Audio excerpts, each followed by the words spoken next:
Hi everyone, and welcome to another brand spanking new episode of Trip Around the Multiverse with your hosts, the man who ain't going. You might as well call me the Wolf of AEW because I ain't going effing nowhere. Kyle Charles and the noodle arm bobblehead son of a bitch who needs to get his bony carcass out of your ring, CY Chung. And today, I know it's kind of late, but it's what it is. We are reviewing AEW's 5th year of wrestling and their first major pay-per-view before. Yeah. When they started, yeah. Double and coming from Las Vegas. And first you say that we are a little bit late, but actually that gave time for us to see what happened to your boy during Dynamite, because we'll get to it, but yeah. Or like what's gonna happen there. So then we can speculate about Forbidden Door and stuff like that, because there's other events that happened as well. Yeah. But yeah, your boy was like, yeah. When we get to it, Yeah. Did you watch the pre-show? Yes, I did. Did you? All right. Was it any good? Okay. That's what I say about it. Was meh. Okay. Not worth me spending time to go back and watch. Not really, no, if I'm honest. Okay, fair enough. It was meh. But before we quickly go into that, actually, no, I'll say that. What I was gonna say at the end. This is not to do with AEW, but to do with wrestling. But I'll save it to the end. Okay. You're gonna bring the whole room down afterwards, yeah? Well, in a way, well, not really. It's just a review, quick, like. About wrestling in general, yeah. So let's get through all the. But I say all the good, but let's get the event over. Then you can talk about in general. Oh, all right. I only watched one of the matches. Just looking now, I only watched one of the matches of the pre-show, and that was the Acclaim versus the Gates of Agony. Yeah. Okay.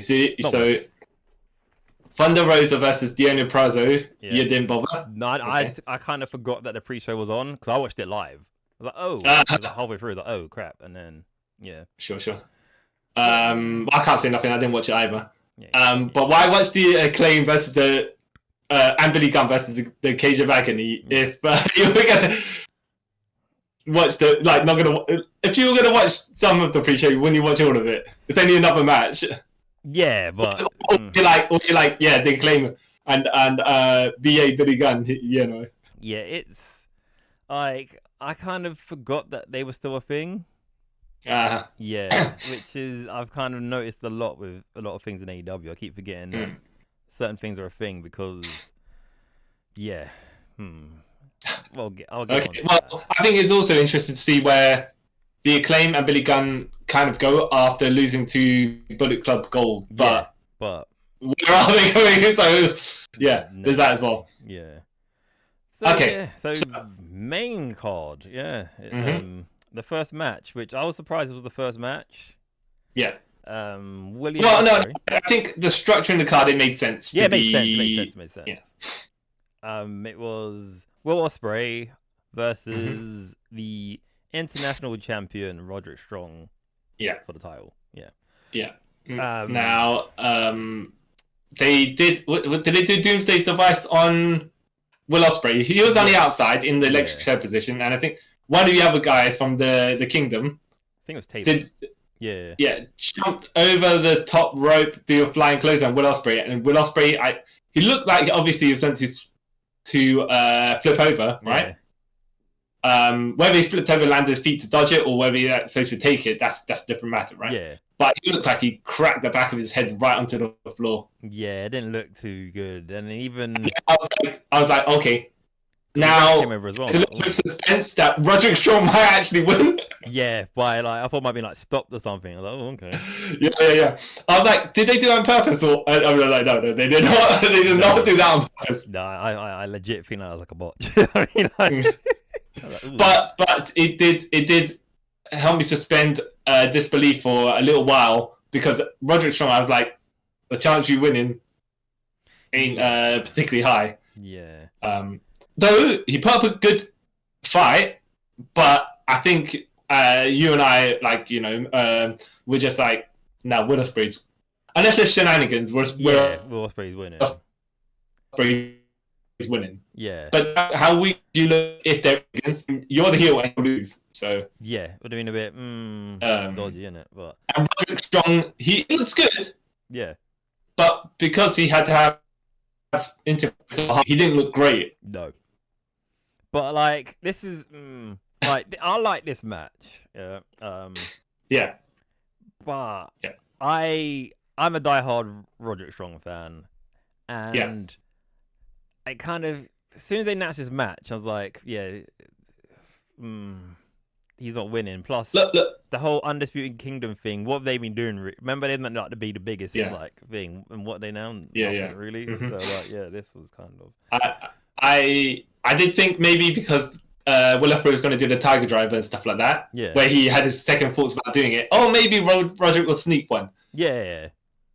But no, he won clean. But I know like Roderick's not going to even win clean, but he'd just be like, he's not even going to get his. He probably won't even get his finisher. It'd be some sneaky way to get it as well if he was to win. Yeah, it could be like a roller. Roderick Strong looked good. However, yeah. So he decided. Will Ospreay decided Don Callis wanted to give Will Ospreay advice about doing the Tiger Driver. Yeah, put him in the hospital. He was going there anyway. He's like, oh, okay. Yeah. Like, all right. Okay. You know.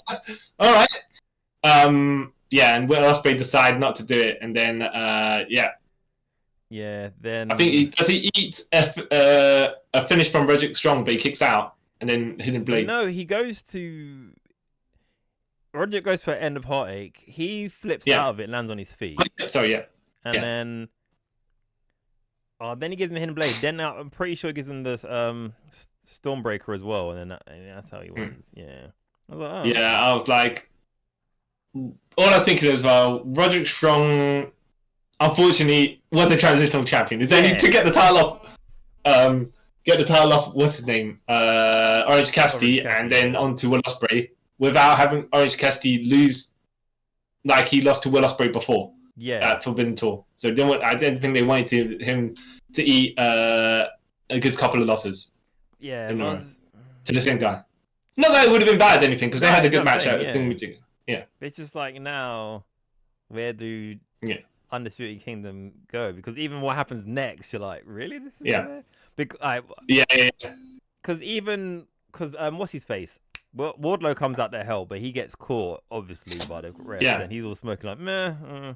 And then the other guys get caught and kicked and sent out on that stuff. And then at the end, Adam Cole comes out, does his Oh, okay. So here. So you bring out Adam Cole. Let me just interrupt you just a second, right? Yeah. Because you're right. He comes out and he does his promo, and I was like, why is he coming out to do his promo? What? Why? So Roderick's okay. My logic was this, right? If Roderick Strong lost the title. Will Ospreay is going back up the ramp. Adam Cole comes down and says, like, looks at Will Ospreay like, oh yeah, I'm going to challenge you next for that title because you took it from my boy, or something like that. Then goes into his other promo. Then it's like there was a reason for him to come out, but the only reason for him to come out was for the next bit. Yeah. But he didn't feel natural whatsoever. Yes. So go on, you were saying you were leading into the next bit. Yeah, so he's gone on about his story time with Adam Cole, baby. And before he's about to actually say what's going on, they play a little video. It's MJF. MJF making a return, trying to like Triple H from 2002 when he returned from his tricep injury. Yeah. And then he comes out. Adam Cole's all like scared looking. Yeah. And then MJF's like, no, come here, hug. So they hug, and Adam Cole looks happy. And then MJF kicks him in the nuts. Yeah. And then Adam Cole rolls out the ring, and MJF cuts a promo about he's not going to be a nice guy anymore. He's going back to being a scumbag. And the people's scumbag. Yeah. And then what was the other thing he said? And everyone concerned about his contract status, and then he rolls up his leg and he's got a tattoo of AEW saying "Bet on yourself." Then he gets the line, "You better call me the Wolf of AEW because I ain't going effing anywhere." I'm MJF and I'm better than you. And so I think he's back. I don't actually know. Well, it seems like MJF the only person allowed to swear in AEW. Yeah. Well, no, I think Moxley swore axe off mic because he said he did a Scott Steiner, give me the effing mic. Because I think on pay-per-view, I think they're allowed to swear once. Yeah. Yeah, but on Dynamite, obviously, they can't. Well, they do say shit a couple of times. Yeah, though. but I think that's fine. But I think, they can't. Yeah. Look, to be fair, it's in his character to say it, so it wasn't. Like, cool. Yeah. And so I don't know if he's back because he wasn't on Dynamite this week, so. Yes. I don't though he did set the table for, I'm coming back to do stuff, because since he's gone, stuff has changed. Yeah. New champions, other people have risen, Swerve specifically. Yeah. So Osprey's in there, Okada's there, so we're going to have to see how all that works. Yeah, because he makes the reference like, I didn't have to go to make myself big in New Japan or need a name redacted. Yeah. But, okay, I don't know, he's referring to people who come from the Fed, but alright, sure. Yeah, and then he got a big pop, and I was like, cool, alright. You copy the Triple H thing, but you're not the same size as when Triple H came back, because he was like a tank. But hey, you look healthy, so it's good. And then, It's refreshed as well. As well. That's the one other thing. He's come back and he's re-energized, and then he's like, "Excuse me, Adam Cole, but I know we have a storyline, but you can't wrestle yet, so let's drag this on a bit more." Let me deal with you, get you out of here, and then we can revisit that another time. Yeah, but I'm quite happy he's back. We'll see where it goes. By the way, did you think this had the place on the pay-per-view, or did you think this could have been done on Dynamite or something like that? Because it was Double or Nothing, I reckon, it had a place on it, because they're sort of celebrating 5 years of AEW, so it kind of, but it could have happened on the Dynamite as well, but I guess it found a place there. So, all right, okay. Trios tag title match, Death Triangle, which is Pac, Penta, and Rey Fenix. Yeah, that's it. Versus the Bang Bang Gang. Officially, I think that's not what they now called. Yeah, even though you're saying that, even though it's ain't gonna spoil the ending. Everyone already knows by the time. Juice on Dynamite, he was wearing the actual Bullet Club Gold T-shirt. So I was like, I'm confused. Yeah. I mean, the on-match graphic was, Yeah. Okay. Whatever, right? They'll call themselves whatever they want to call themselves. Who am I to say? So they're heels. They can decide what they want to do, right? They can contradict themselves and then say it's not a contradiction, because that's how these people do. Yeah. I enjoyed this match, except for the spot where Pac got DDT'd, and he kind of did it. Dying. Well, the thing is, he bridged backwards, Yeah. And then, and they had a little spasm, and I was like, okay. And then when he didn't kick out on the 2, I thought, oh, maybe he's genuinely injured. Yeah. Like, because he didn't kick out. I don't know, what would you, personally, I thought that was a free count, because he didn't actually have any movement or anything like that. Or maybe, but that's why I was like, they should probably just get him out of the match if they're going to continue. Yeah, but no. I thought he had a genuine issue. And that's not, I mean, in wrestling, when people are saying you're fine, Yeah. When people have genuine, when they're saying they got a genuine out of kayfabe injury, you're like, yeah, I don't like it. I don't. Get him on ringside or get him out of the match or something, because that's not. Yeah, it's not comfortable to sort of. Yeah, even though he was fine because he took a neck break afterwards, and I was like, okay. Yeah. Sometimes overselling, like you got the overselling like Dolph Ziggler does. It's like cartoonish, but it still looks good. Yeah. But then you got oversell where it's like this is crossing the line a bit too much, especially with like nowadays, like all these people had like bad injuries and stuff. You can't. Don't know how I feel. Aside from that, I enjoyed the rest of the match. Yes, I it was a car crash. Well, not a car crash. It wasn't a car. It was the multi-man matches that you expect from the triple tag titles, because everyone's got to go in there. Everyone does everything, and everyone's I enjoyed it. People just doing their spots. Yeah, I enjoyed it. Juice Robinson come out there to run interference to help our boy Jay White win. So you know what's funny about this match though? Like, this is sort of another match here that when it got announced, you already knew who the winners were. Yeah, well, yeah. Because like they only just won these unified trio titles, so you're not gonna literally like, hey, and now you don't have any more, because that's weird. Yeah, because they run around with belts because they've got the AEW belts, the Ring of Honor belts, and the combined unified belts. Yeah, so it's like, oh, it'll be weird if you take it off them already. Like, yeah, you know. Yeah, because they just gloat. They've got so many championships. In fact, they should just go in New Japan. If at Forbidden Door, they should challenge for the Never titles as well. Yeah, just merge them all into one at this point. Yeah. Both companies have belts.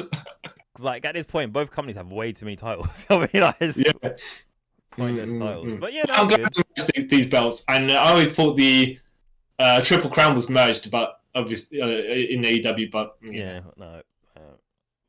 but yes, good match. I enjoyed it. Yeah, exactly. It was exactly what it was supposed to be. You can't ask for more. No. I wasn't expecting like a proper technical match. It was like car crash. Nothing you need. Yeah. Well, especially when you got Pac and Ray Phoenix and Penta doing all the lucha stuff, you know. Exactly. So you kind of need that. Yeah, and then you got the Guns and JY doing their heel shenanigans. You know, it's entertaining. That's what it's meant to be. It balances itself out. Yeah. All right, women's world title match: Toni Storm versus Serena Deeb. Now, I like this match. It got better as it went along, but it was like, so is Toni Storm meant to be the heel here and Serena the face? Because meant to be. Yeah, because that's not how it was. The crowd was not having it. No. But the thing is Tony's entertaining, so you don't really want to boo someone like that. Yeah. And Serena Deeb's not actually the heel, so you shouldn't boo someone like that. But I think where they should have leaned, as they got through the match, they should have leaned into Serena Deeb just being more heelish, because then that sets the alignments. Yeah. Because she was getting more vicious, right? But I don't think she went far enough to actually go and get boos to turn heel during the match, and then towards the end of it come back, be back to her natural alignment. Yeah, it's like how The Rock and Hogan did it. Yeah. You kind of like just go on the fly and switch it up. Yeah, and how I don't know if you remember this, right? Shawn Michaels and Jeff Hardy had a match on Raw, and Jeff Hardy was being who was the face? They're both faces, right? Yeah. But Jeff Hardy was going to win the match because it was going to be they were going to go into the Money in the Bank thing. Yeah. So Shawn Michaels kind of just tweaked certain mannerisms. Yeah. To allow fans to boo him. Yeah. For the duration of the match, and then switched it back to being normal. I'd say face Shawn Michaels, because Shawn Michaels, when he returned, he was heel one time because of politics. Yeah. Yeah. Hogan, man. Yeah. Which then showed why we enjoyed hating Shawn Michaels, but then he never decided to be that version of Shawn Michaels again. And it's like, what a waste, that guy. He should have just been the dickhead that he was always meant to be. Yeah, exactly. He could easily just detach that character from his real life person. But, hey. But this match, because I kind of watched bits and pieces of the lead up to the match, and I think they didn't promote Serena Deeb as much. So when it come close to the match and stuff, like when she was saying like her story, which is pretty sad, that she was off like nearly 2 years because of she was having random seizures and doctors couldn't tell her why, she needed done with stuff. And when she was saying her story out on Dynamite, people were just like, oh, okay, just kind of giving no care to it. You're like, oh, this is not going well. It's because Toni Storm's just too entertaining. Yeah. Even if you cut a heel promo about Serena Deeb's whatever, right? Yeah. It'd be funny to laugh at because of the way she does it. Yeah. And then you're like, all right, well, I should be laughing at her, someone else's misfortune, but the way the person's delivering it. Yeah. It works. Yeah. Yeah, and I'm not even sure if you saw. So did you watch Media Scrum afterwards? No. Because Toni Storm does. she reads an excerpt from her book, right? Look, yeah. And then she's talking about wrestling, and then it sounds very. It starts. It's wrestling. Yeah. But it's very erotic sounding. Deliberately so, though. Yeah. Yeah. So that's funny. You should watch that. You should listen to that. Anyways, yeah. So, I think Serena Deeb got more vicious during the match, but I think she just should have just decided to, go full tilt. Yeah. If you're gonna go that way. But you know what kind of killed the match? Not killed the match for me. I was like, okay, that was no need. You know, the finish was basically she gave like a second rope Storm Zero. Storm Zero, yeah. And he gave her another one. I was like, a normal one. I was like, you didn't really need to. Yeah, but at least she didn't kick out that super one. I know, but it's like I don't know. Sometimes it's like overkill. Like the person. I have to say, when Toni Storm kicked out Serena Deeb's finish, I was like, okay, well, I kind of know where they're going here, right? Yeah. But I think she was gonna see now if Serena Deeb went full heel, yeah, then she would have deserved the super pile driver, followed by another pile driver. Yeah, that would make more sense, right? Yeah. Yeah. It's like they wanted to protect Serena Deeb, but why? Not been bad, but like. Yeah, no, it wasn't necessary. Either you take the super pile driver or you take the normal pile driver. Yeah. You don't need to take both. No. Yeah. Unless you get a super push like your John Cena, Yeah. But yeah, I wonder where they're gonna go with Serena Deeb now, if I'm honest. Yeah. Yeah. And I wonder who Toni Storm's gonna go up against. Yeah, because we thought it was gonna be a person who will appear later on, but Yeah, but no. Yeah, they're having that match, but you know what? Yeah. Okay, we'll get to later on. That rematch was gonna happen anyways, right? Yeah. Next match: Orange Cassidy versus Trent Beretta. I thought it was fine for what it was. Yeah. I had no problems with it. It was like a stopgap match, though. Yeah. And story-wise, it's kind of weird. Because, like, they've gone backwards, like, match-wise. Because, normally, like, a feud starts with a single match, like a normal standard wrestling match. Yeah. And then they'll elevate to something else. Yeah. This went the other way round. Yeah. And then they try to justify, like, that's... Yeah, a bit like how WrestleMania 25, where Randy Orton, Arcade Stephanie, and then he did a home invasion, and then they're like, yeah, you guys are just going to have a normal match. Yeah. Woo. It's like, what? Yeah. All right, and then not only that, they started the normal match with a lockup. Yeah, which they did as well, didn't they? In this, it's like, Yeah, but this is slightly different because it's not to that level. No, it's like it's like if Hangman Page and Swerve had their last man standing match, and they're like, oh yeah, after all that blood, after all the, going to kidnap his child or whatever. Yeah, I'm just gonna start the match with a headlock. Yeah, it's like, yeah. Why? But yeah, I enjoyed this match, especially like Orange Cassidy came out as, I want to say, slightly dark Orange Cassidy. Yeah. Because like he actually had like a darker color blue jeans and denim top. Yeah. And different glasses. Yeah. I was like, oh, okay. I think there was a joke about how his Super Saiyan power-up should just be really lax as well. Yeah.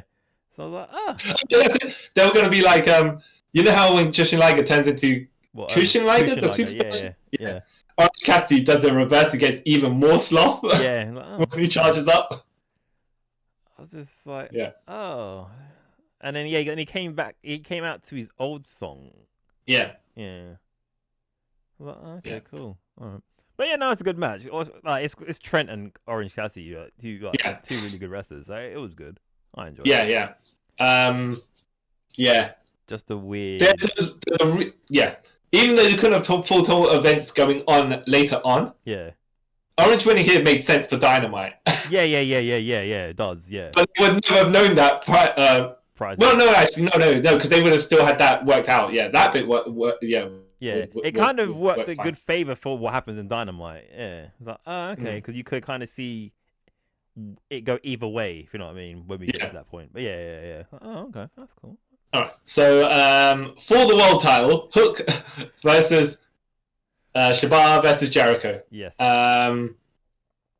It was fun for what it was. Yeah. I could have done without Big Bill coming in there because he didn't need to. No. It's already a triple threat match, and there are no rules anyways, so why do you need, whatever.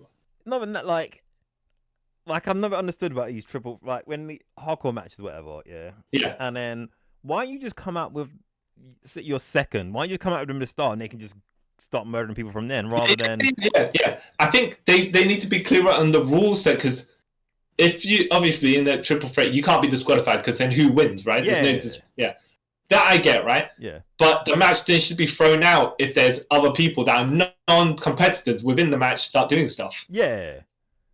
Because logistically that makes sense. Yeah. It's just, I think that's like a weird problem with wrestling. Like, you say that triple threat matches technically have no rules, but then they pick and choose when they do have rules. Because I was listening to something the other day, and there's a triple threat match in WCW, so it's, where it's already going, and it ended in a no contest. Yeah. How does that? Well, I mean that aspect, like, I can accept that if there's interference, but then you don't know who the winner is. And logically speaking, what you should do is say whoever interfered on that person's path, they are eliminated from a match, and then it becomes a normal match. Normal match. Yeah. I was gonna say a 2-way, but that didn't make sense because it's a singles match. It's just wrestling sometimes. But, and in WCW, apparently, if you're outside the ring, you can use weapons because you can only get disqualified inside the ring. Yeah. All right. But then the rule only worked when they want it to work. Yeah, WCW made no sense. They had a hardcore match and again in no contest. How does that make sense? Yeah. Well, that's the thing, isn't it? That's why they shouldn't have that sort of rule. Like they can't say inside the ring is normal match and outside the ring whatever, because then when you have your hardcore matches and stuff, like what's the point? And which is why when Evil starts doing it all the time, it's just like but Evil, I know Japan they don't really have gimmick matches, but what's the because he does it all the time, it just rinses the uniqueness when he does. Totally agree. But this match fine. It filled the slot. It wasn't terrible, I could probably see Shibata winning for the world title at some point. For some reason, I can't.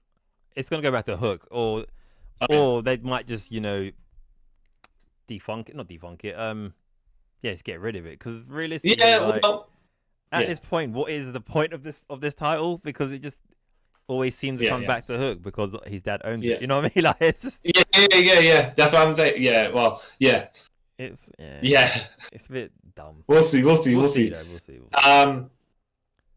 Because it's different if there's different rules for it and it's a fun whatever type. Not necessarily fun, but if there's something to it that makes it slightly unique. But it's not an official title, then fair enough. Yeah, fair enough. But that's not what they're going for. No, which is pretty annoying. Okay. John Moxley versus Konosuke Takeshita. Oh wait, we didn't say Jericho won, obviously, that last match. Because Brian Keith has joined Jericho's learning tree because he got tapped up by Hook and Shibata on Dynamite. For a match, right? So yeah. And Shibata's in a trash can. So, but if you're in a trash can and you're on the mat, technically speaking, your shoulders on the but you are on the flat surface. So, all right, if that's Okay. I accept it. Okay. So John Moxley versus Konosuke Takeshita. Yep. IWGP Eliminator match, even though Moxley is the IWGP champion. Now, Moxley came in here with a bad arm, right? Yeah.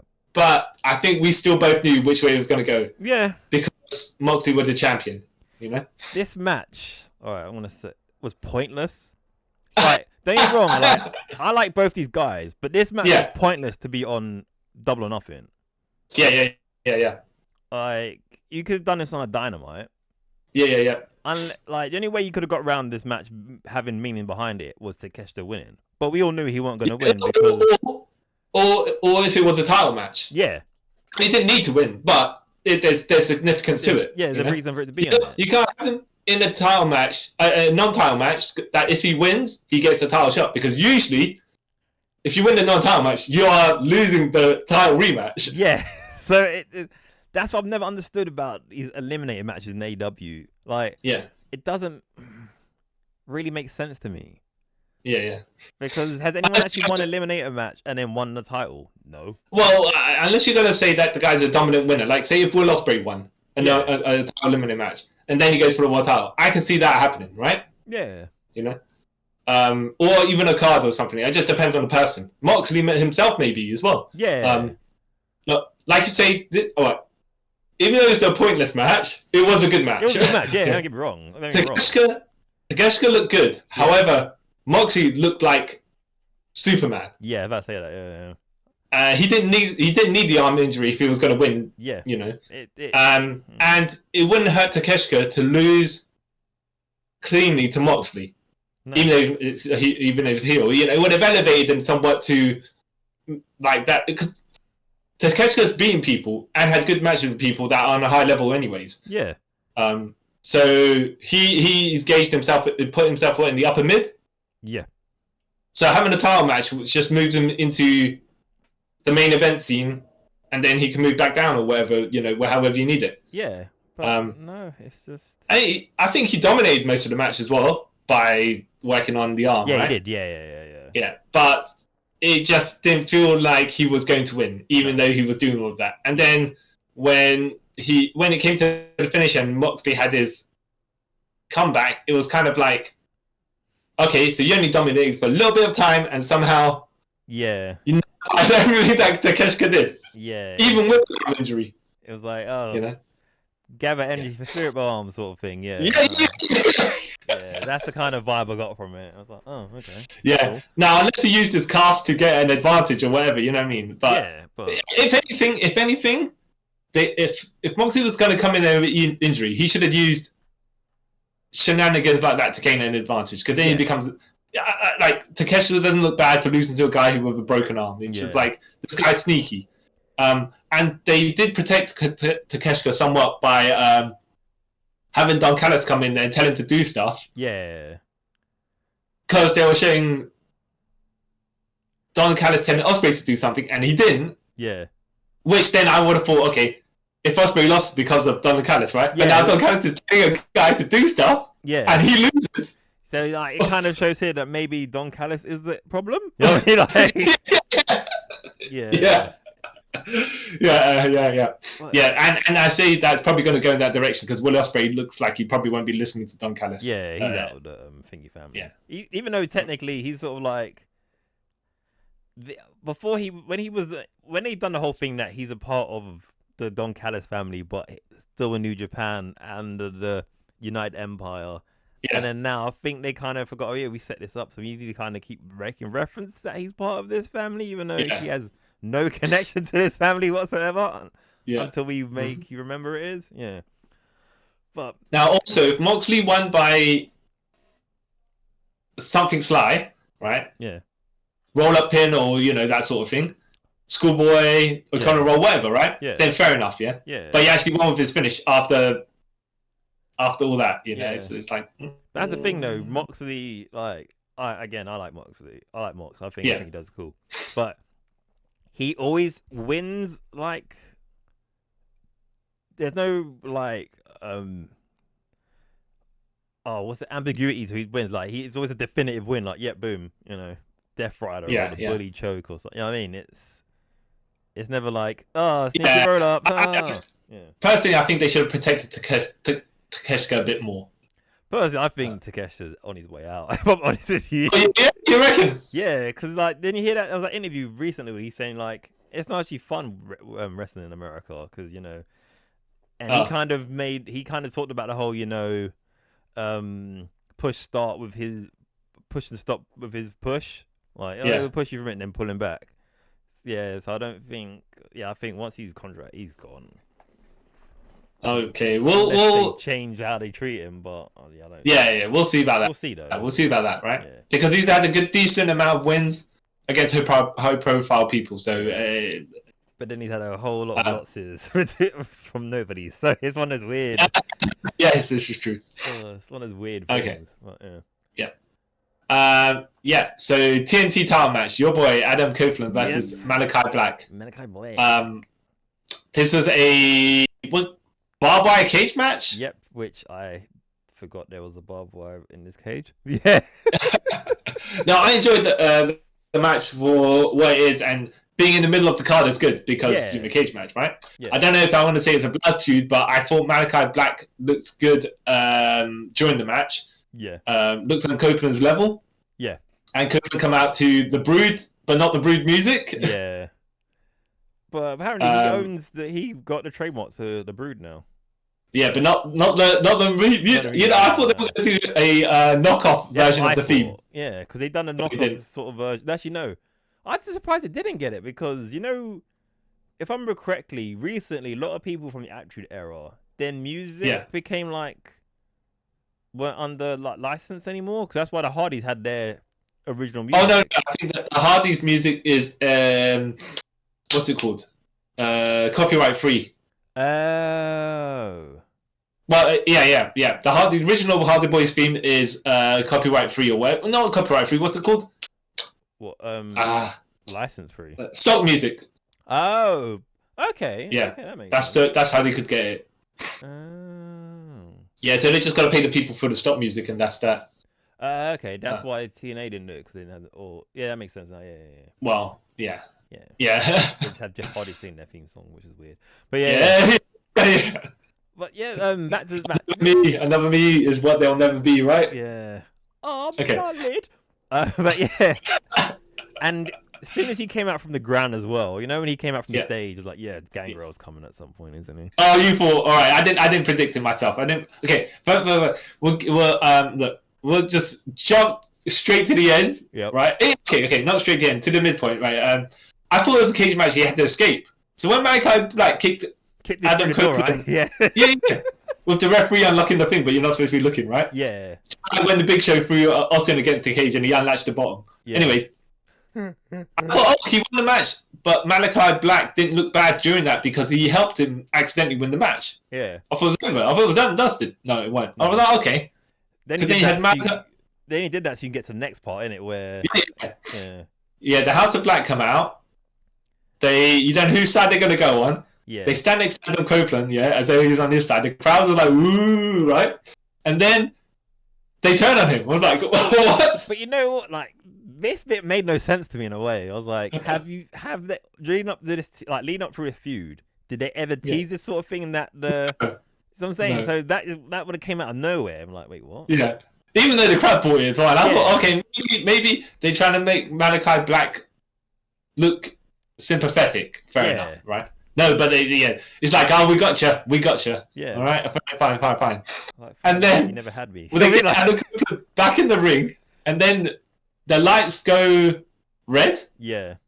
Brody King goes to do something, and all of a sudden he's holding his face, rolling on the floor, as though he got acid thrown at him. Like, You're like, oh, that's weird. Right, like Sam Maroney threw it, right? Yeah. And then they're like, what? And I think it's because the lights weren't on, you couldn't see. But then I think the commentators were saying about Brody King. Yeah. And then the lights came on and Gangrel came out of the ground. I was like, oh, okay. Out of the ground, then he took out what's his face, Mr. Matthews. So, did we skip a bit? We skipped it. Actually, we skipped. Oh, we skipped the cheap porn. The what? Go on. You say the cheap porn. We skipped. No, the key important thing. Oh yeah. So, Mr. Copeland, being a ripe old age of 50, thought it would be a good idea to place Mr. Black onto a table, wrapped him in barbed wire, climb up the cage, and decide to do, which I think was meant to be an elbow drop, but it was more like an axe handle smash. Well, because how he landed. Because of how he landed. I'm going to describe 3 different things, none of which he did, but all combined what he did all together, right? Yeah. Right. So it was a jumping double axe handle, a jumping elbow dive, a double stomp, I was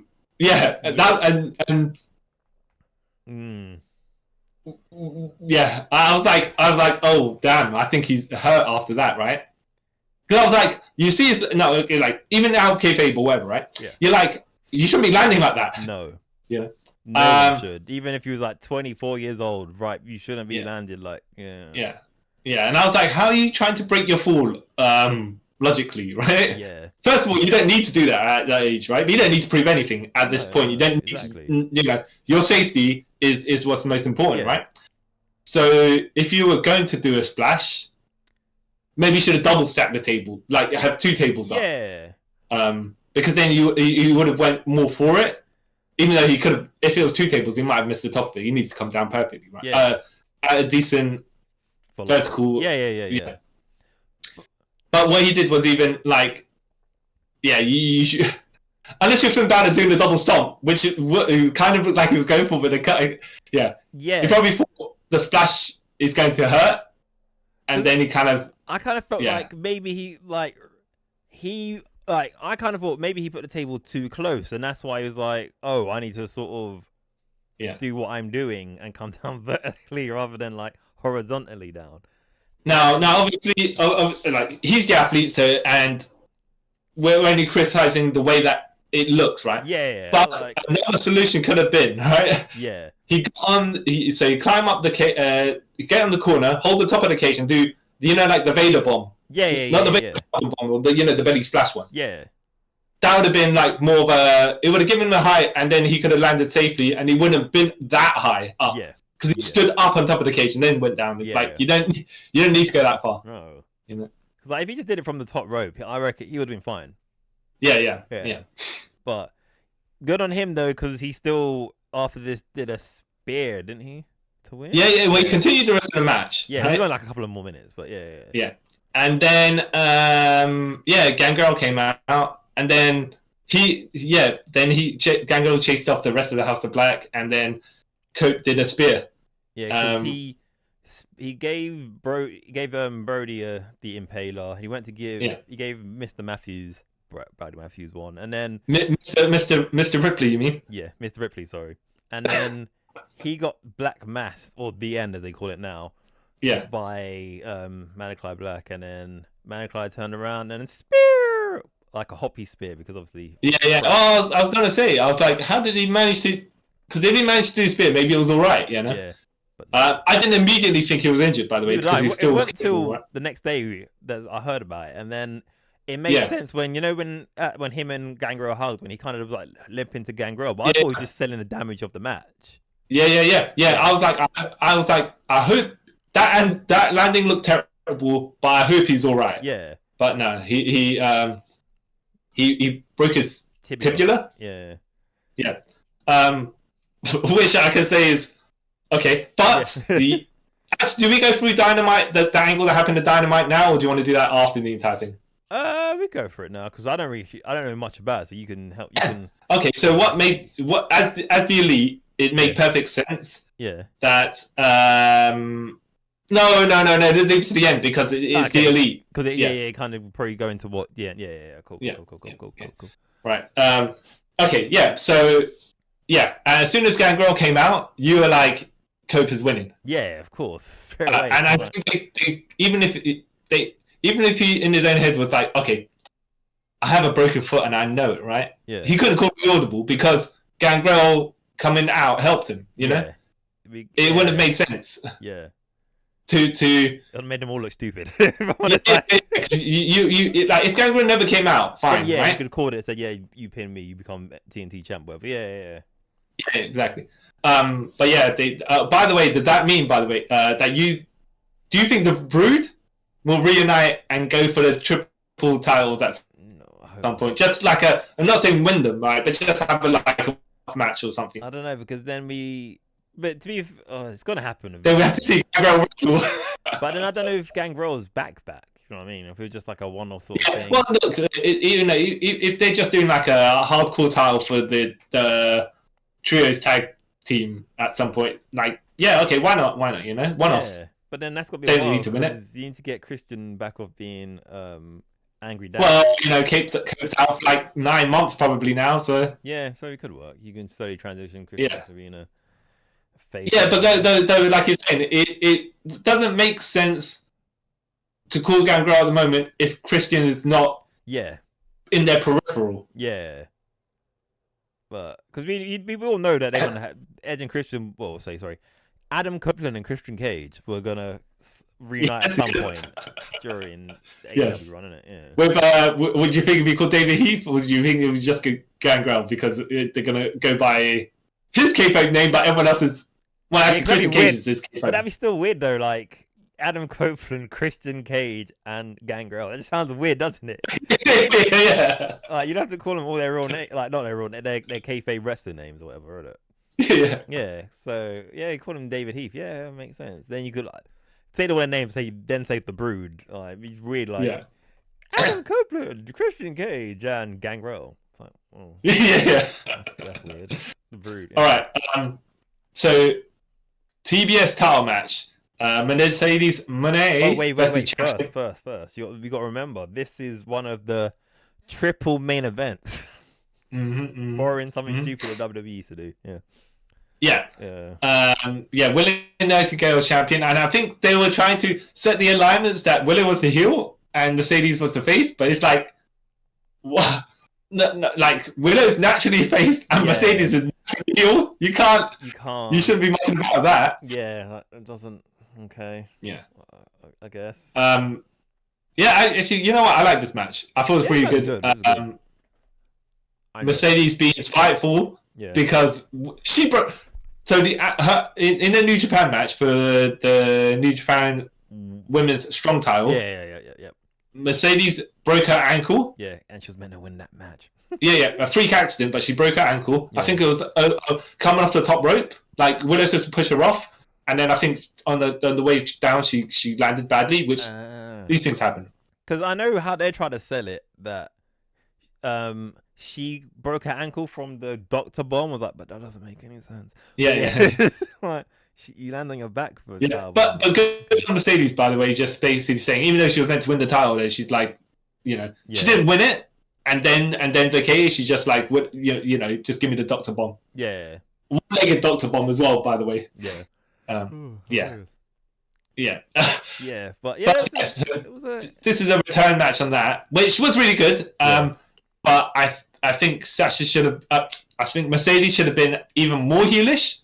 Yeah, but it kind of gave away that Mercedes was gonna win. Let alone that just Mercedes, that she's make a big thing about her first match and like having them out. Yeah. Was all right. The entrances. Willow just had a bog standard Willow entrance, and so we had like a fancy jacket. Yeah. Mercedes had the whole marching band and the dancers and CEO rubbish. Yeah. Even though I like it, but it's like, okay, we know who's winning because we know who you're playing. It's not even, by the way, if Willow was the challenger, and Mercedes was a champion, and you had that, right? It's just one of them you come out and you're making them look like a star, and the other one, the champion, you're not behind. Yeah, it's just like, we clearly know there's favoritism here, but yeah. But no, the ladies had a good match. Willow hit a fantastic pounce. Yeah, which sold at like. Wow. Yeah, I think though partially this on the seller because not only did she didn't go flying, right? She flipped like she took a clothesline from hell as well. Okay. Yeah. But no, the props to Willow because she makes that look like there's viciousness behind it as well. Yeah. But yeah, that was like, that was that's like a good secondary finish that Willow should have. Sometimes she should pin people with because it does look good. Yeah, it does, and it looks especially since there's a massive size difference, so it makes sense. It's viable for her to do it. Like, say someone like Julia Hart did that, someone like, no. Yeah. No, but like, Statlander. I mean, maybe I could buy Jade Cargill, right? I could buy Jade Cargill or Statlander. I know someone who's like women that are stacked, and I could I can buy it, but like, if Mercedes did that as a finish, like, no. You know what I mean? Like, no. I guess it also depends on who they're hitting it with as well. Yeah. So, I think Statlander came out to cheer on Willow, right? Cheer on, yeah. And then they were squabbling with the referee while Willow gave Mercedes a doctor bomb. Yeah. Which got the visual free count, and then when the ref finally turned around, Mercedes kicked out. Yeah. and then back to Willow's legs, which early on in the match, Mercedes gave Willow a really nasty looking dragon screw. Yeah. Like, ooh, very nasty. I was like, I was like, oh, well done, Willow, because you made this look like you were in a tornado. Yeah, you made it look like she actually ripped your leg out of her socket. Yeah. Like, oh, okay. So, yeah. Now Mercedes finisher. I don't know who she can give that to. Smaller people. Because she certainly can't give it to Willow. No. And the times I've seen her do it, she didn't even get to carry Sane properly. Yeah, but I think that's a weird miscommunication on their behalf, both of them. But like, I've only seen she's done it a couple of times in AEW, and I think 2 of the times I've seen her do it looked alright. Yeah, but like it's. Do you think it's because she dropped out of, like, from that back position into a DDT was too many spins? Yeah, it's. Yeah, because she's now trying to kind of drop some into a blade, into a face front, like the downward spiral. Yeah. Which is easier for her to do, because to catch him in the DDTs would be awkward. But if this was Willow's finisher... Yeah, I could buy it. Yeah, because she's got the size to do it. Yeah. And she, like, the size and the strength and the base. Yeah, to do it. But...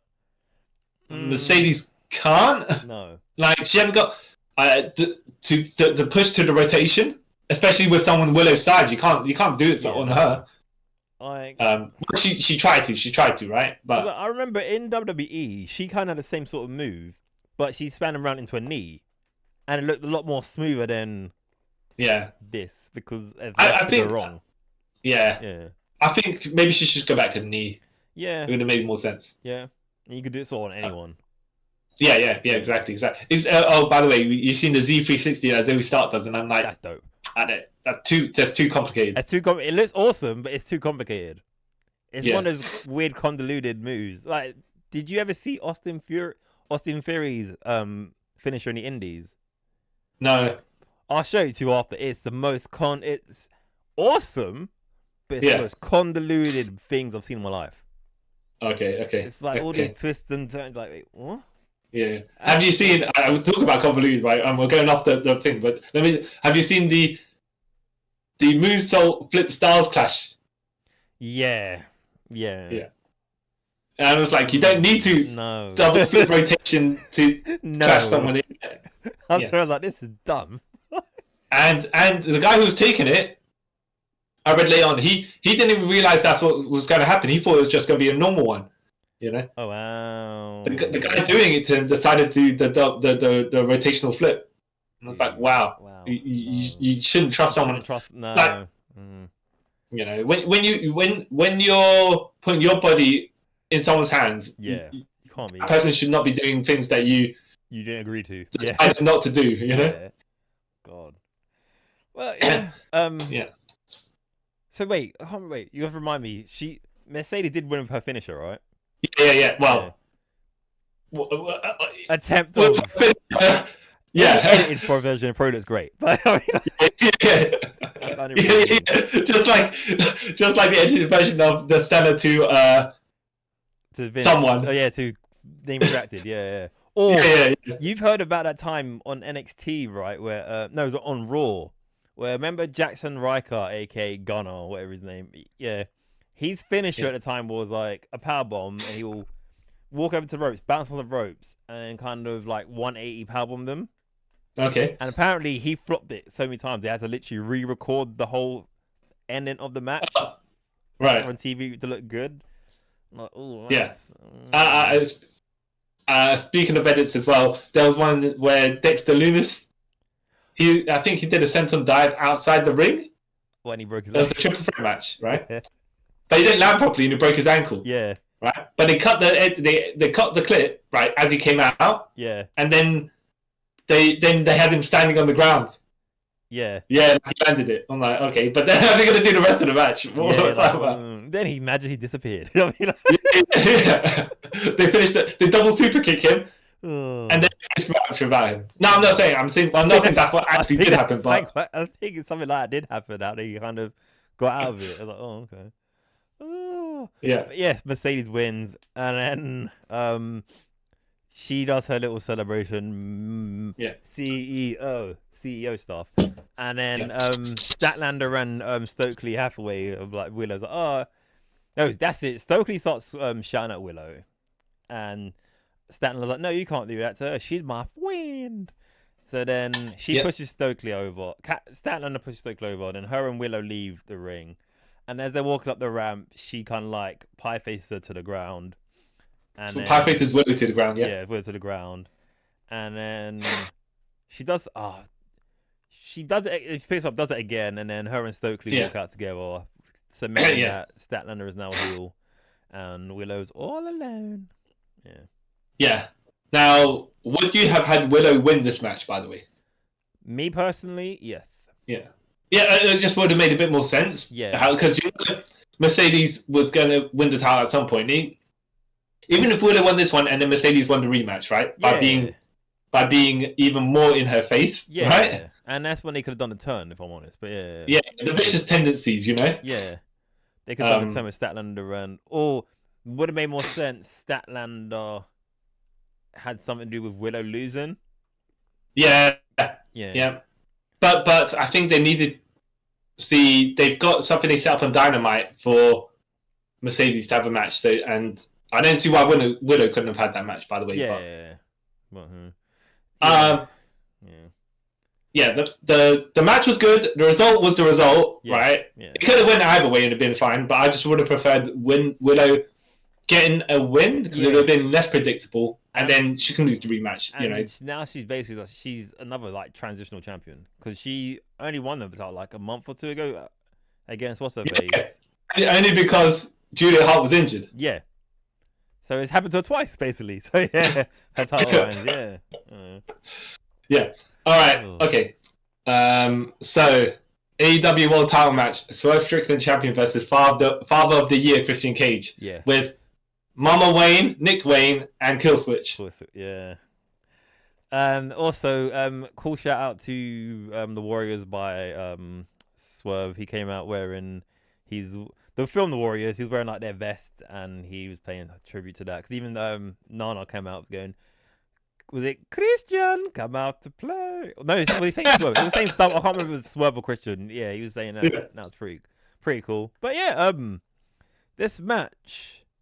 Yeah. Now, like you were saying with the previous match, where we were like Mercedes is going to win. Like Swerve Strickland's going to win. It's just how entertaining is Christian Cage going to be? Yeah. And our boy is entertaining. Like I didn't think he was going to win, but he did everything in his power, to make it fun to watch. Yeah. And it was good. Like you said, you knew he wasn't going to win. No. To be fair, he did come off as a decent threat. Yeah. As a high tier, upper mid card person to put a fresh new champion over. He's the perfect choice. And like their feud has a reason behind it as well. You're like, oh, okay, cool. Like you did what you did to my quote unquote son. I'm gonna get payback. Like, oh yeah, that's cool. But you got pinned in the coffin match with Darby and Sting. Yeah. Way back. Right? Yeah, so you let me down. So it's all connected. So that's a cool way. Because at first it was like, oh, Christian's challenging for it. Then when they both brought up the reasons, like, oh yeah, no, that's a good reason. Okay, yeah, I buy that. Yeah, I'm happy. And Christian's wants to get hated, so he's not even a heel that's trying to get to be cool or anything like that. Which somehow Swerve was, because he's done all these shenanigans. Yeah. And yet people cheered him. Yeah. And then now he's kind of from it. Yeah. But then every now and then he'll mention the things he did. You're like, and then you get cheers. Yeah, you're like, oh, okay, I guess. Yeah. Swerve. So wait for Hannah Page, the actual victim of the feud of a B&E and nearly kidnapping his child. Yeah, but he was the. He come back to get booed. All right. Yeah. Okay, I guess. Yeah. Weird world. Yeah, but no, I enjoyed this match, even though they had the interference and whatnot, and then they all got thrown out. Yeah.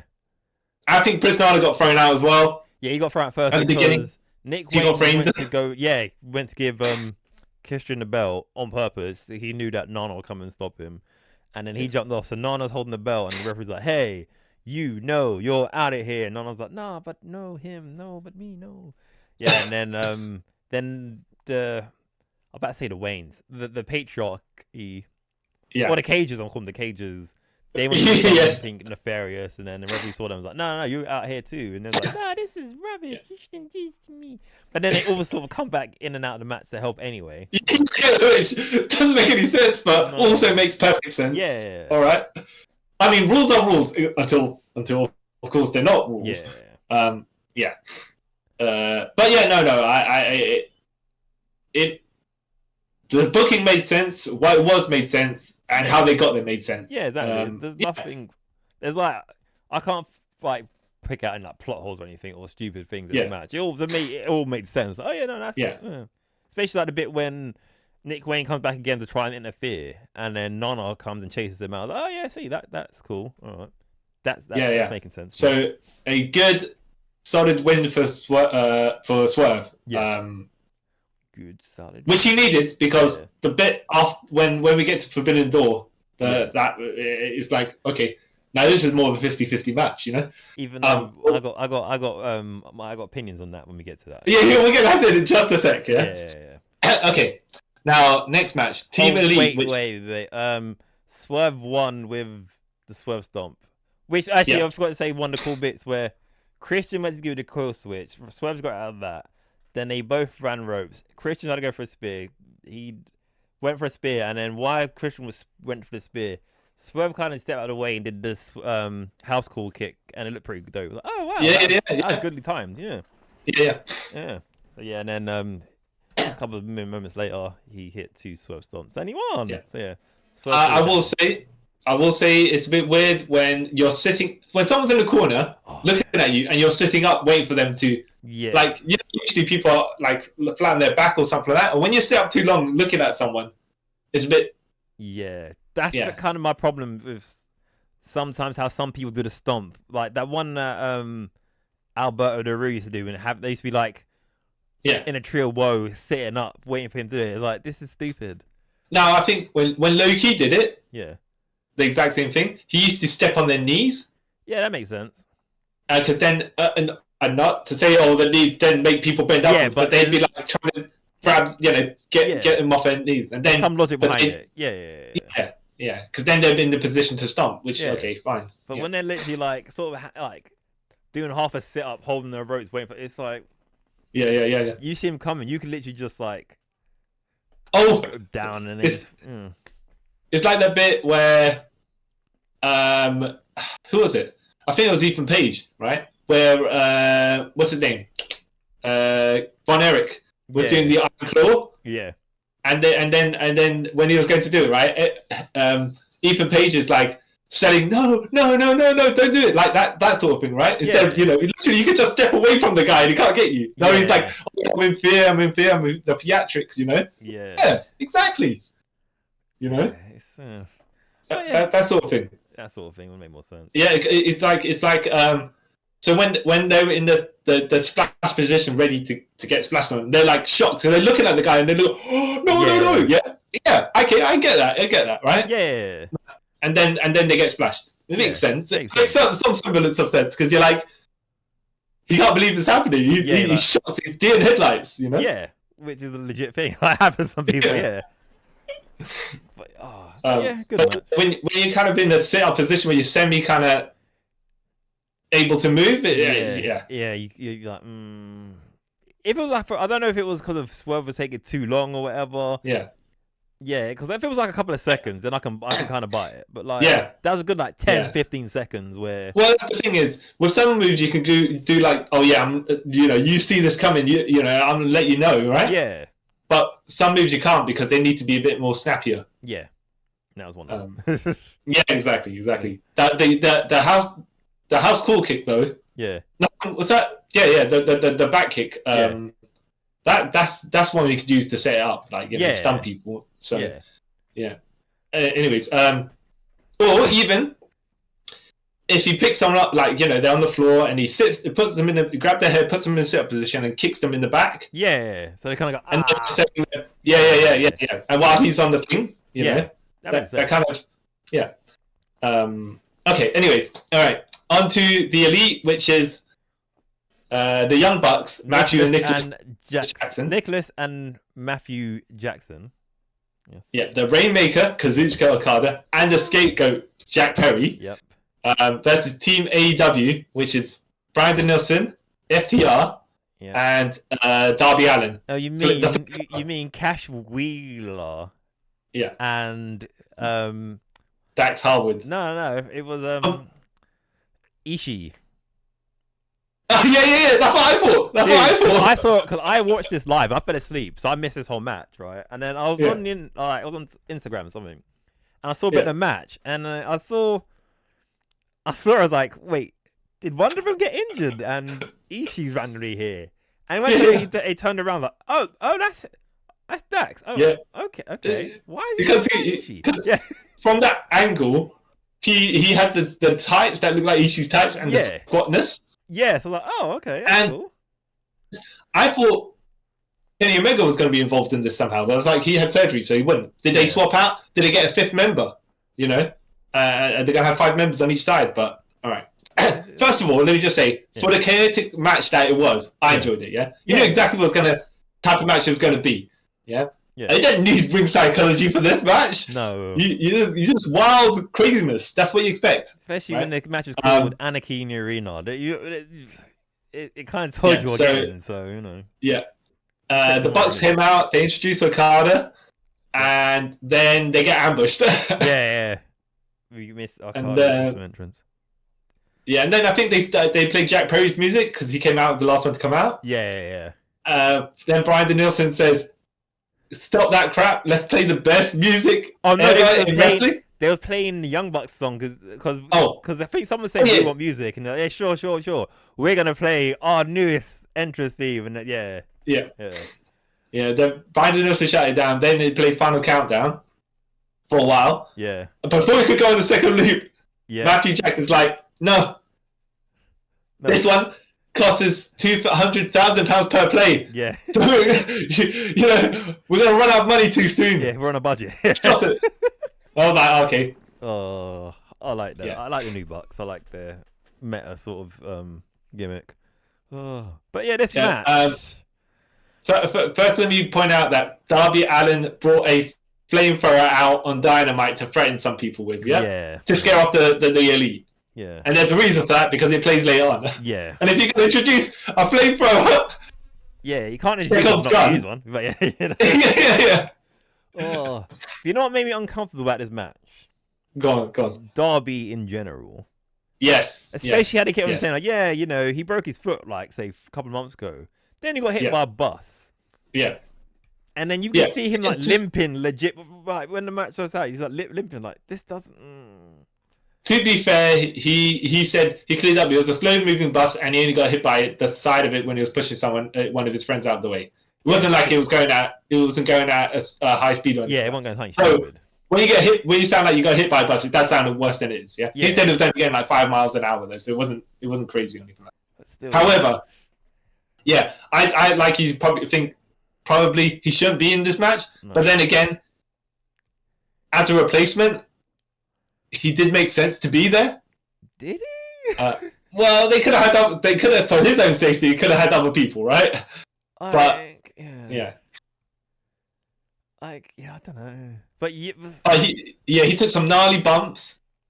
Yeah. Or impacts. Yeah. Impact. Yeah. That he didn't need to because he probably should have been there. No, that's the thing as well. Like, dude, you shouldn't.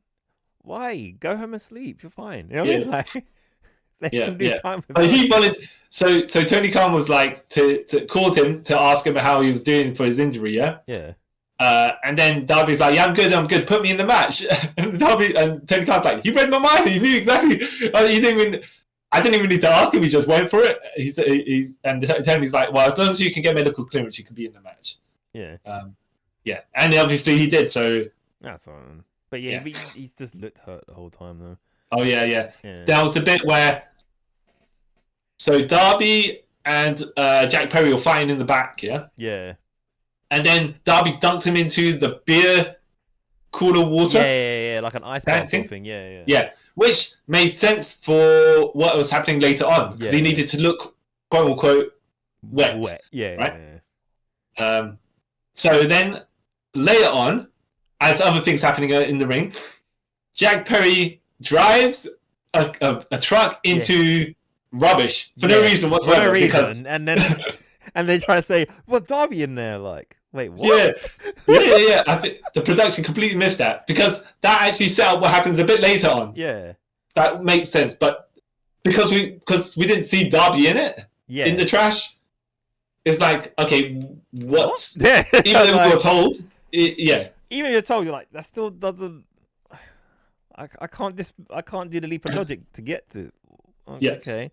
If I saw Jack Perry early throw him into this rubbish, I'd be like, okay, cool. But you don't. Yeah. See, the thing is, right, they had the point where, say, Jack Perry threw him the rubbish, the camera then follows Jack Perry to go into the van. Yeah. Darby moves out the way off screen. Yeah. Then he drives into, that'd make more sense. You know? But that's the thing with like these sort of... But they kind of missed that bit completely. It's like, well, that's a decent length that you could have just corrected the cameraman and said, camera's on, just turn the camera back to Darby Allin, turn it back to Jack Perry in the car. Yeah. Then, you know. Yeah, but I guess not. Okay. Yeah, whatever. Yeah. So then Jack Perry kind of fades at the wheel. Yeah, which didn't make any sense to me. No. Because like, if he hit a wall, then I'll be like, okay, yeah, that makes sense for him to be kind of faint. But you just hit like rubbish. I mean, and your car easily moved that rubbish rather than like your car came to. And it's not as if, by the way, the airbag came out and he kind of impacted onto that either, and then you could have been like, you know, you're like, okay, that makes sense. Well, no. Yeah. But yes, then shenanigans in the ring. Yep. Then we go to Jack Perry, still looking wet, right? Yeah. But I noticed, and I don't know if you noticed, but he was covered in that kind of fireman's gel sort of thing. It wasn't liquid, It was definitely something viscous. Yeah. He looked too so I was like, it looked too thick to be water. Yeah. Even though they set it up and it made sense how they did it and what they did. There's logic applied to it, right? Yeah. And he's walking back to the ring and he sees Tony Khan. Even though Tony Khan shouldn't be there, because if the Bucks have power in Tony Khan's place, Tony Khan can't overrule them because he's not there, right? Except he is there, so he should be able to overrule them. Yeah. Unless, of course, because you know when I was thinking, right, the card subject to change, right? Yeah. Buck should have said before that, none of this, we're not going to write that disclaimer on the pay-per-view. Yeah. So then Tony Khan can't make any changes because then, you know, refunds and whatnot. Yeah. But at least it just gives you a reason that the way the card is, Tony Khan didn't have control over it. It couldn't adjust anything because he didn't have the power. Yeah. Because of, you know, legal documentation, whatever, right? Anyways, Jack Perry grabs Tony Khan to pull him out to walking out the heel tunnel. Yeah.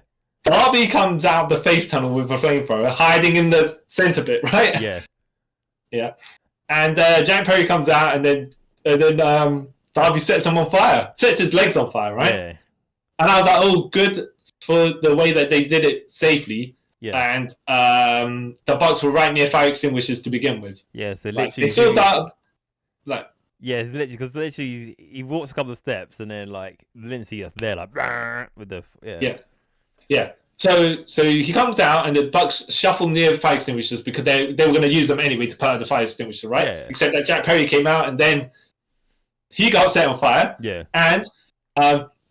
I don't know if you watch stunt documentaries or something like that, right? That sort of the gel, you kind of you give them 10 seconds and then you put out the fire. You know, not more than 10 seconds. It should be.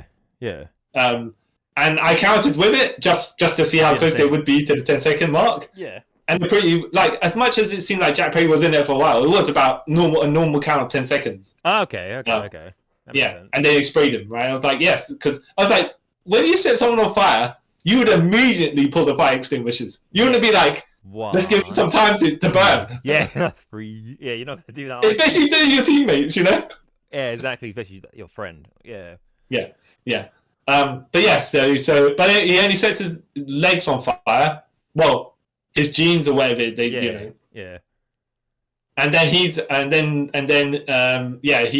out of the match for a little bit while the Bucks are like, right, get that murderer, get that murderer, the arsonist, get that Darby Allin in the ring. We're gonna double super kick him in the face with thumbtack coated. The ones that Okada brought out from the bottom of the ring, like, wear these, yeah. Yeah. And then they tied him up, and they tied up Darby Allin, hung him upside down, super kicked him in the face with the tacks. I'm like, all right, yeah. And then it's everyone's turn to get these super kicks, right? But was this before or after? There's a bit where one of the FTR guys gets hit with a exploding chair. Oh, this is all before. Oh, okay. I think, is it all before? There's a lot of stuff they did before the flamethrower. Yeah. And then, like DDT him on the chips and stuff like that. Yeah. So, but there's also bits they did afterwards, so I can't quite remember. But they were spots, where the chair exploded, yeah. Then there was a spot where where the Young Bucks gave Dax the shatter machine.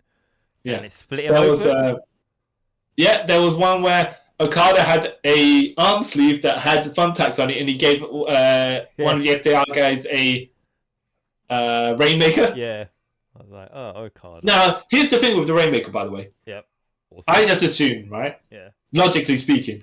Yeah. I know the clothesline hit across the chest, but in kayfabe, you're hitting them across the throat. Yeah. Yeah. So if you hit the guy across the throat with thumbtacks. Yeah, that's murder, right? Yeah, well, even if you want it or not, right? You grab that and you set it for the, you'd be like, you don't come back in the match afterwards. That's finished. You're gone. You're gone.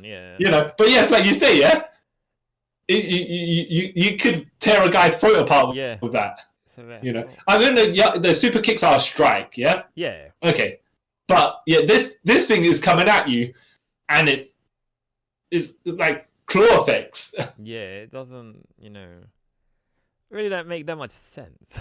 Yeah. But sure, I guess. But then Bryan Danielson come in with a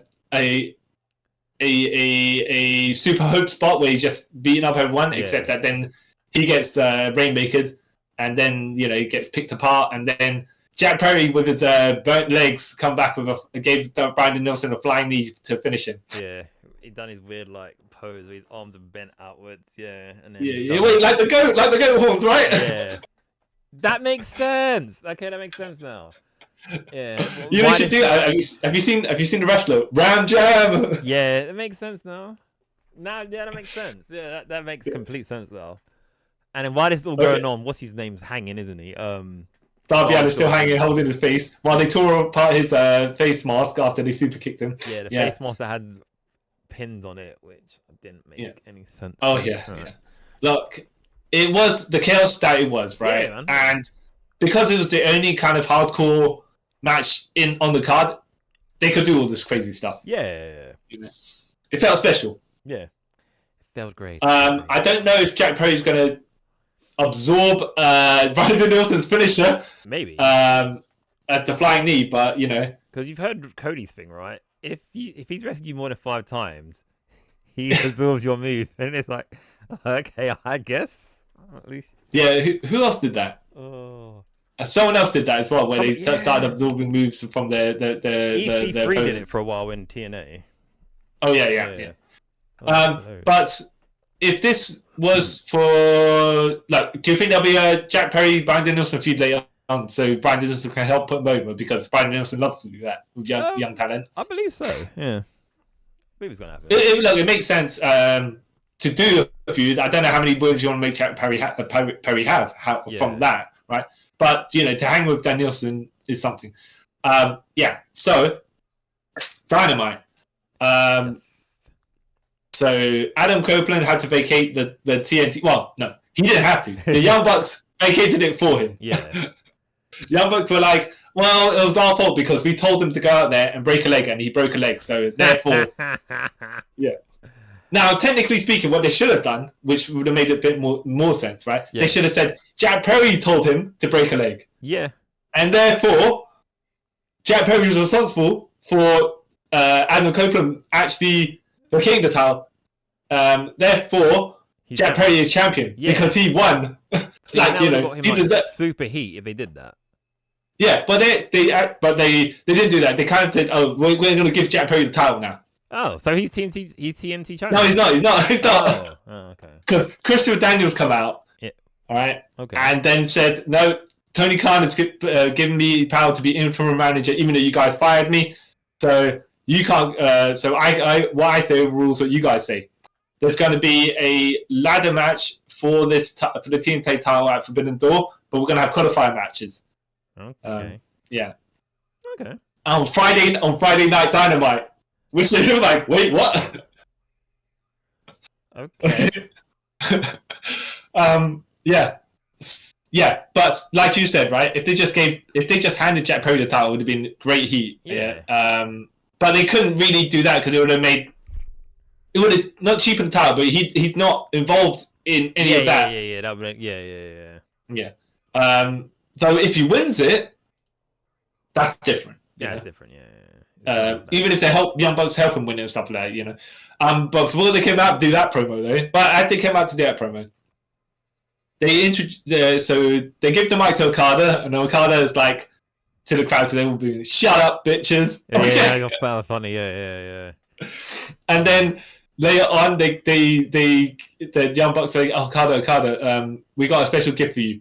And they got him a Lamborghini with the license plate Rainmaker on it. Oh yeah, and he's crying, isn't it? He's like, yeah, he goes, "Oh, is this a dream? Is this a dream? Oh, you guys, I love you guys." And he's holding his face like that. And then when they take the mic off him, he's like, yeah, like staring face. It's like hilarious. Just no soul. Oh, Okada is entertaining. When he doesn't need to be the straight man. No. You know? That's one thing. Like him in AEW so far is working. Yeah, because he's funny. I think it's less of the pressure of being the face of the company. Yeah, and he can be allowed to goof off. Yeah, to a certain degree, but they'll retain the way that he is as the Rainmaker. Yeah. Kind of like a pompous egomaniac to a certain degree. But then he kept because he can prove himself. That's the problem, right? Is that he actually is that good. He's damn good. Yeah. So later on, they had the gauntlet match. Yeah, for title shot for Forbidden Door. Yeah, which. Yeah. Now, personally, okay. So Will Ospreay won that, and now he's going to challenge Swerve at Forbidden Door for the AEW title, right? Yeah. Yeah. What were you going to say about that? You said you were going to say something about that earlier. It's kind to me. I don't know. Like, it's kind of pointless. Okay. Like, he just won a title. Yeah. And then unless they both of them just won a title. Yeah. And unless they're gonna merge these titles to one, that's the only thing I can sort of think of. Cause the other thing is if Don Callis accidentally costs Will Ospreay the title. Yeah. That. Or Swerve wins clean, and then later on Will Ospreay gets his win back. But then Will Ospreay's a holder of another title, so I don't know how. So it doesn't kind of. Personally, they should have there are people in the match that could have won. Yeah, that had a fighting chance of. If we weren't going for Forbidden Door. Yeah. If it was another AEW pay-per-view, then Pat could have won it. Orange Cassidy could have won it. And or Penta or whatever, right? Yeah. A Shota, like okay. Yeah. A couple of the other guys could have won it if it was a normal AEW pay-per-view because they would have been perfect opponents for Swerve to defeat. Yeah. At Forbidden Door, it would have made sense for Shota to challenge. Yeah. Jay White to challenge, or Will Ospreay, right?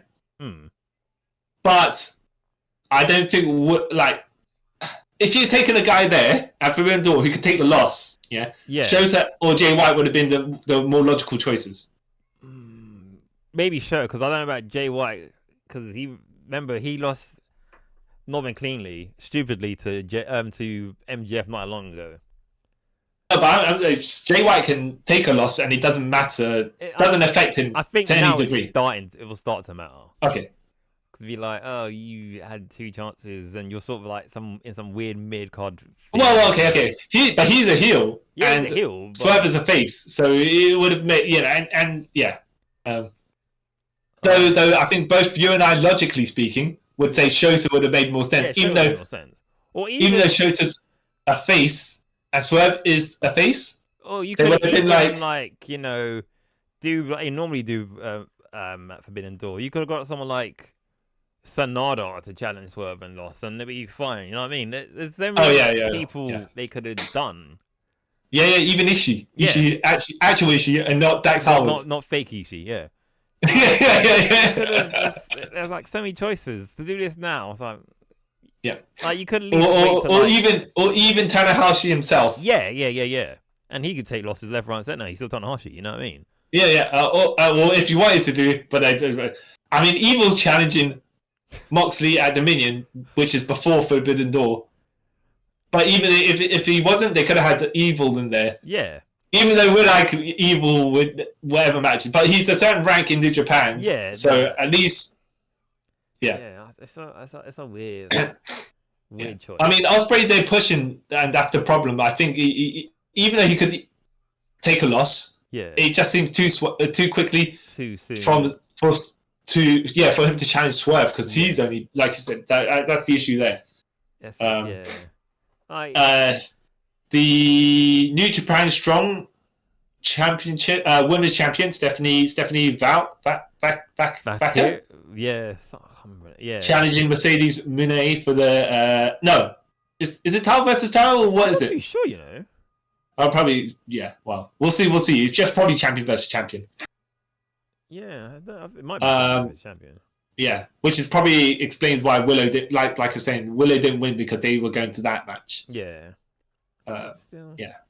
Looking forward to Forbidden Door, even though not even a lot of the titles the matches have not been announced for it, right? But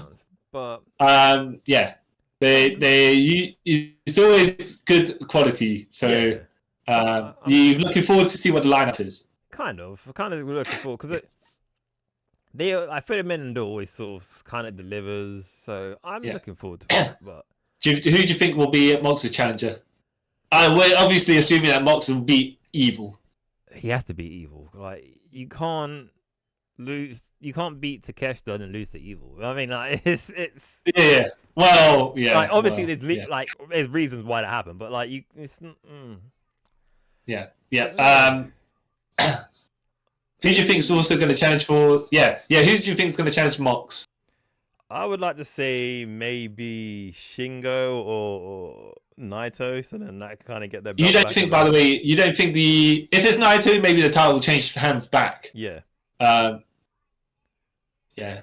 Unless, of course, if it's Shota versus Mox, then I can see maybe Shota winning it. But I don't know if Shota is too soon for him. Well, they have been building him pretty well, and he has lost to Mox before. Yeah, but then for the title, like say I don't want this to happen, but like say Mox had the IWGP title too, like Wrestle Kingdom, and Shota beat him there for like okay, cool, passing the torch, build up to this moment sort of thing, rather than like random. Hey, but then that means Mox will have to compete in the G1, and I don't think that's going to happen. Well, that's not going to happen. Actually, to be fair, not been bad. Do they really need him at the moment in AEW? Well, that's the thing, right? Is if he could, it would have been good. Yeah. But we'll see. Yeah. But you were going to cut a promo about wrestling in general. Oh no, I was just going to say as well, like the day before. Forbidden Door, sorry. Double Nothing. King of the Ring happened. It was okay. It was a nice breezy 5-match card. It was cool. You witnessed the murder. I don't know if you heard about it. No. Nia Jax murdered via Lila Valkyria. Okay. Queen of the Ring. Like, so I'll set the stage. Sounds good and proper, right? Yep. I'll set the stage for this one. So Lyra went to give Nia Jax a sunset flip powerbomb from top rope. So she went over and tried to pull Nia over and it wasn't happening. And then she went for it. And then Nia kind of like, okay, cool. Shifted her weight forward and like gave her, her finisher, the Annihilator. Yeah. Yeah, she gave her that from basically from her standing second rope, and it looked like she died. Okay. And how like Nia saw it as well. Like she literally hit it, and then she just sat there, crossed her arms, and then got the pin, and she became queen of the ring. And I was like, good, you deserve this, Nia. Since you come back, you've been like great. Yeah. And also, except for the errant chair shot to Jade Cargill, which supposed to miss, but block or whatever. I don't know what. Yeah, it was. that weird thing. Yeah. And because she got hit with it, and then she had to no set it because she wasn't meant to get hit with it. Yeah. Like, this will get edited out, hopefully. And then, Gunther versus Randy Orton was a really good match, and obviously, Randy Orton, by the way, looking real jacked. Yeah. And looking real jacked, baby. His entrance like 5 minutes long. Don't know why. because he got all that muscle mass now. He has more extra slow towards the ring. It wasn't that. It was like because the crowd just started singing his songs. So I think it was like, okay, let's just let this play out. So he literally like did his pose in the corner. He kept singing. So he came back out the ring, walked around again, high-fiving people, went in, did it again, and then he was like, oh, okay. But Gunther is now King General. Except that I think he got disputed because they botched the pin. Yeah, but I think they're gonna try and play into that now. Yeah. So it was a crucifix pin. Yeah. From what I read, it was crucifix pin. Gunther kicks out the RKO. Yeah.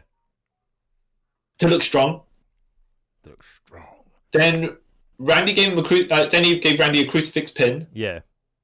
But it was the same thing what happened to Becky Lynch and Ronda Rousey, where one of the arms was up. Yeah. And the referee still counted. Yeah, it's because of the camera angle as well. You could, if the camera didn't catch it, you could have easily just got around it. By the way, was the angle where the referee was at? Could he have caught it? No. Okay, then you could say. Yeah. What they did say was the referee's decision is final. Yeah. And the referee didn't see it at the time. Yeah. So they actually, I thought maybe they did and they're just trying to play it off. But no, if the referee where he was at didn't catch it, fine. It made sense. And I always thought they were going to go for a Randy Orton Gunther rematch anyways. Yeah. Which now they're leaning towards Gunther. And it's good that the King of the Ring winner and the Queen. Well, I don't know about the winners. Get title shots at SummerSlam, which makes it mean something. Yeah. I was like, oh, okay. And I think Damian Priest hasn't been doing much with the title, right? So it just depends if Drew McIntyre is going to be champion by the time they get to SummerSlam. Yeah, because I think he might be, or I feel like they might. Something might happen with Drew, and they might SummerSlam make it triple threat. Well, yeah, I was thinking maybe they will have the Gunther Randy Orton match go to a no contest, and then it's a triple threat at SummerSlam where Randy could get pinned and Gunther doesn't take a loss. Yeah. We'll see. But yeah, and Cody did the vertebrae, which is pretty cool. Yes. Yeah. Yes. On Logan Paul of all people. Yeah. I was like, oh. Yeah, it's like, wow. First of all, only Logan Paul actually going to take it, right? Yeah. But I would have been like, I don't know about that, Because like they teased it at first. I was like, oh, no, they're not gonna do it. And then I turned away and missed this part. I went to us rewatched it later. I was like, oh, okay, he actually did do the vertebrae. And then he still took triple crossroads. Yeah. Yeah.